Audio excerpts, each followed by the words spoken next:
Halo semua, hari ini hari Rabu tanggal 31 Maret 2021. Sebelumnya gue udah lama nggak bikin konten karena gue punya mobil project yang baru, ini sibuk kerjain itu, dan gue juga pindahan ke tempat kerja yang baru, jadi bener-bener gue nggak ada waktu. Nah, hari ini hari kedua gue baru pulang dari job site di Morowali, jadi ada waktu senggang sedikit.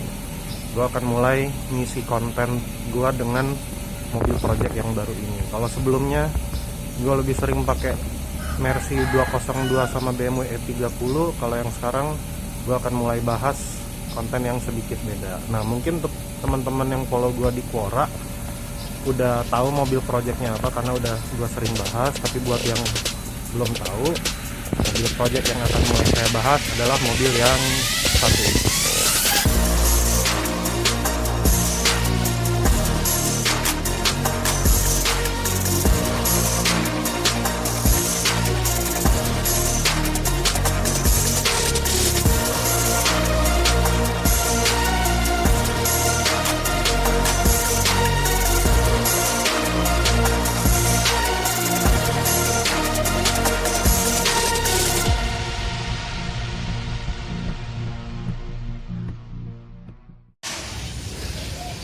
Nah, for your information, mobil ini adalah BMW E39 tahun 97 tipe 523i dan transmisinya manual. Ada larinya gahar. Kita mulai dengan buka kap mesin dulu seperti biasa. Mesinnya 2500 cc, 6 silinder. Nah,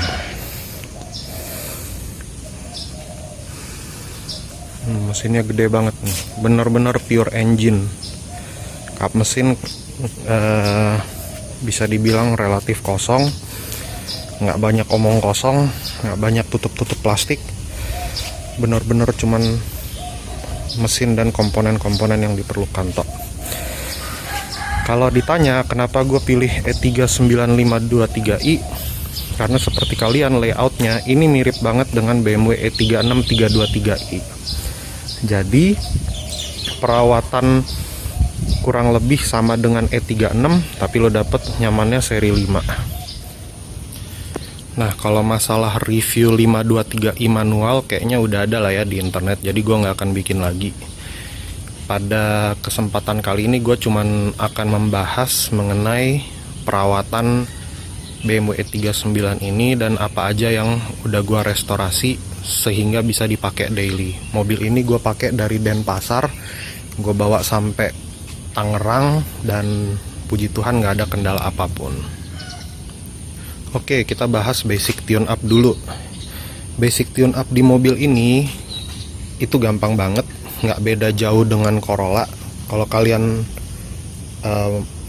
melihat bahwa BMW itu perawatannya susah, stigma itu benar-benar bisa dipatahkan di mobil ini.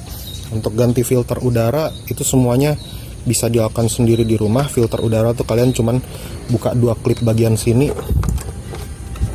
terus kalian buka cartridge untuk filter udaranya.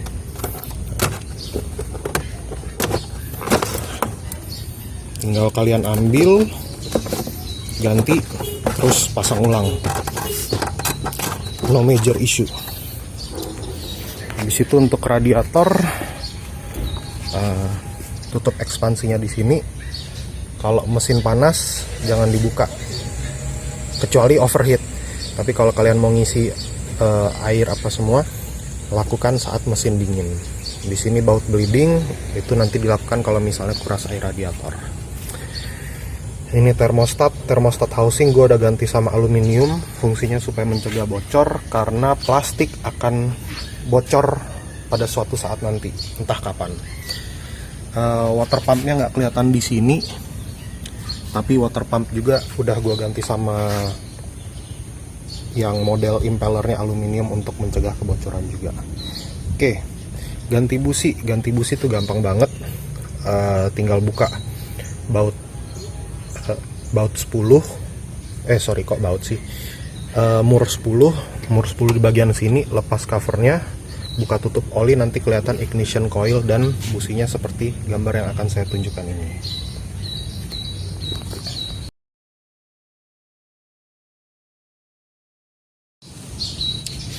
Selanjutnya di sini ada filter oli, bisa dibuka pakai kunci Inggris.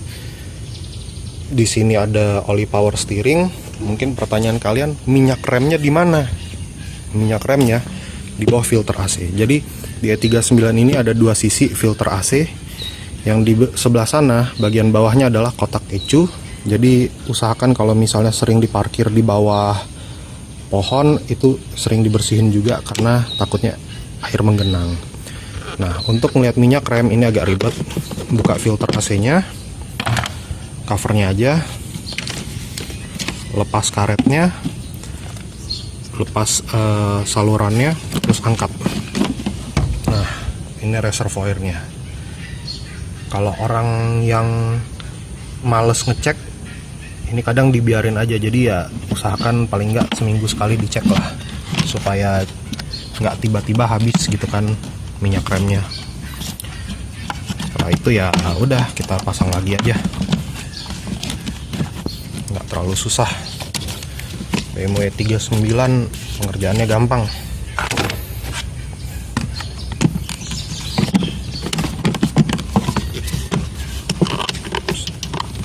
Nah, udah.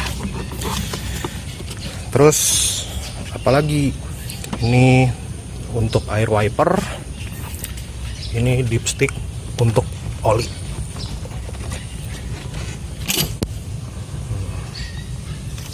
Nah,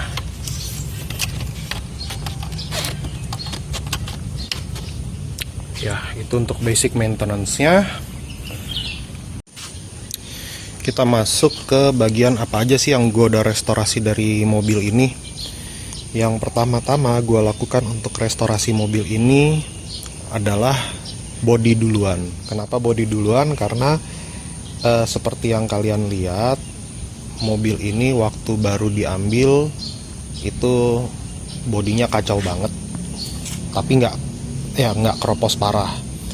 Cuman ada perlu pengecatan ulang dan ya lebih ke sisi eksterior sih. Ada memang beberapa titik-titik karat tapi nggak major, nggak sampai keropos sampai sasisnya. Jadi pengerjaannya juga relatif murah dan nggak terlalu lama.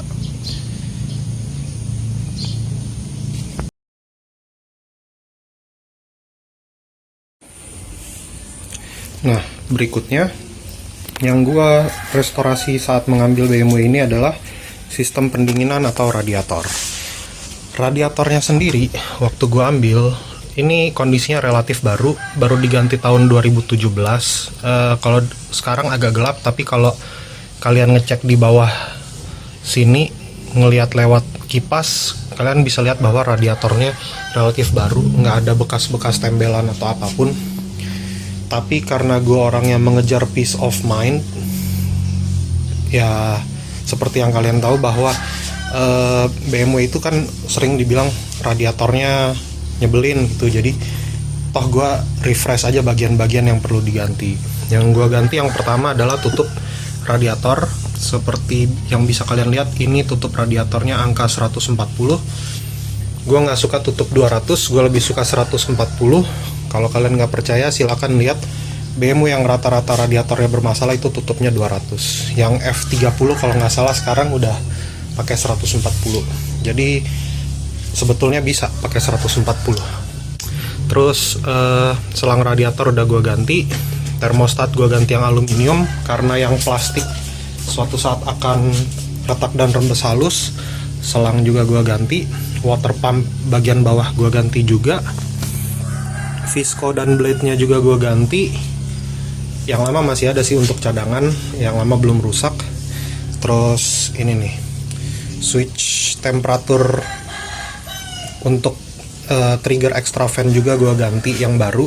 Jadi kalau misalnya temperatur yang mencapai suhu tertentu, kipasnya otomatis jalan kenceng. Dan jangan lupa ini sering diganti juga nih, tutup bleeder. Tutup bleeder ini harganya murah, cuma 20 ribuan, tapi kesalahan orang biasanya mereka ganti ke yang model kuningan. Kenapa gue nggak nyaranin untuk ganti yang ke model kuningan? Karena tetap begini harganya 20.000, hitungannya sekali beli langsung 5 lah ya, consumable gitu. Kalau kalian ganti kuningan yang sedikit lebih mahal, memang nggak perlu diganti, tapi nanti dudukannya yang kalah. Dudukannya ini coba kalian cari tahu harganya lebih mahal. Setahu saya sih harus kalian ganti radiator. Jadi saya nggak mau ngorbanin uang 20.000 cuman untuk biaya yang 2-3 jutaan. Itu untuk sistem radiator yang sudah saya bereskan. Next, dua hal vital yang gue ganti adalah oil separator. Nah, oli separator itu tuh yang bentuknya bulat. Di ujung situ kelihatan nggak? Nah, itu tuh yang ini nih, yang gue tunjukin. Fungsi oil separator adalah mencegah oli masuk ke dalam mesin dari selang hawa. Ini selang hawanya masuk ke oil separator, olinya akan masuk ke karter oli di bawah, sedangkan nanti udaranya akan masuk ke dalam throttle body lagi. Selain itu, part yang saya ganti berikutnya adalah ini nih, selang rem ABS. Selang rem ABS ini salah satu penyakit di E39 yang 6 silinder karena lokasinya mungkin di atas knalpot ya, jadi udaranya relatif panas sehingga selangnya mulai getas dan berkarat seperti kalian lihat di foto yang ini. Nah, untuk bagian kaki-kaki mobil ini yang gue udah ganti adalah bagian link stabilisernya. Link stabiliser mobil ini waktu diambil ternyata udah oblak. Jadi kalau naik ke polisi tidur atau jalan jelek bunyi gluduk gitu, mengganggu banget. Jadi gue ganti kiri kanan, ngambilnya lamforder sepasang kiri kanan tuh kalau nggak salah 500 apa 600 ribu. Nah, ini gue kerjakan sendiri di rumah, jadi biayanya relatif lebih murah. Untuk penggantian link stabilizer sendiri, saya sarankan digantinya keduanya. Kenapa? Karena kalau cuman ganti sebelah, toh dua bagian kiri kanan mobil harus diangkat juga. Link stabilizer akan susah banget untuk diganti kalau kalian cuman mengangkat salah satu dari sisi mobil. Nah, part berikutnya yang gue udah ganti adalah bagian kopling. Kenapa gue ganti kopling? Karena pas awal-awal ngambil mobil ini koplingnya loss, nggak gigit, dan master kopling atasnya rembes. Nah, master kopling atas mobil ini itu persamaannya nggak kelihatan di sini, di balik cover ini, sorry. Persamaan master kopling atas mobil ini adalah sama BMW E46 manual. Dan kalian tahu sendiri bahwa E46 manual itu nggak masuk di Indonesia, sedangkan 523i manual juga populasinya dikit. Artinya kalian mesti cari copotan atau impor. Kalau copotan saya nggak saranin, karena waktu lalu gue sempat nanya copotannya 1,5 juta. Nah, sekarang copotannya 1,5 juta, kebayangkan kalau import master kopling harganya berapa? Akan lebih mahal lagi, bisa 3 jutaan. Jadi saran saya adalah kalau kalian mau cari 523i manual kayak begini, kalian cari bengkel yang bisa modifikasi master kopling atas. Waktu lalu yang gue pakai master kopling atasnya adalah master kopling Dinarino yang truk itu. Sama temen gue dimodifikasi sedikit jalurnya, dudukannya juga dimodifikasi sedikit. Tapi untuk mobil ini sekarang penggantian master kopling atasnya selalu pakai Dinarino. Ya waktu lalu gue cuman bayar 700.000 sih, 300.000-nya itu untuk master kopling atas aftermarketnya, 300.000 lagi untuk modif jalur. Jadi nggak akan menghabiskan uang kalian terlalu banyak. Tapi kalau kalian memang orang yang purist, mau semuanya spare part BMW meski yang nggak kelihatan juga, silahkan bisa cari master kopling atas E39 manual. Tapi ya harus benar-benar sabar banget nyarinya, karena waktu lalu gue tanya-tanya temen di Jakarta, Surabaya, Bali, nggak ada yang gitu semua. Nah, itu aja yang udah saya ganti untuk menyehatkan mobil ini. Nanti pada video berikutnya saya akan memberikan tips apa aja yang perlu dicek ketika mencari BMW E39. Semoga video ini berguna untuk teman-teman semua yang menonton. Terima kasih.